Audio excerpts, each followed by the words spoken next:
কালকে মাস্টারদের মেরেছে। হ্যাঁ, আর আজকে সারা শহর বন্ধ। কোথায় পুলিশ সেই বীরপুর লাঠিগুলো কোথায় বুঝতে হবে।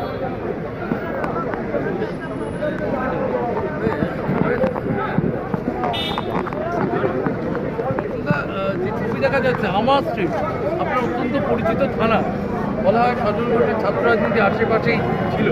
সেই আমার স্ট্রিট থানায় আজকে চাকরি চুরির এবং কালকে কসবায় যে ডিআই অফিসের তাণ্ডব, তার প্রতিবাদ কি বলবেন? আমরা আসছি বলে পুলিশ রাস্তা ধুয়ে রেখেছে, পুলিশকে ধন্যবাদ জানাই। হ্যাঁ, আর ব্যাপারটা হচ্ছে পুলিশগুলো দাঁড়িয়ে দেখছে। এটা যদি আজকে না হয় আগামীকাল হতো, তাহলে কিন্তু দাঁড়িয়ে এতক্ষণ দেখতো না, লাঠি নিয়ে নেমে পড়তো। আজকে নেহাত চক্ষু লজ্জা খাতিরে সারা কলকাতা শহর বন্ধ হয়ে আছে, আর সারা কলকাতা শহর অবরুদ্ধ করে রেখেছে। হ্যাঁ, তো সেখানে কিন্তু একজন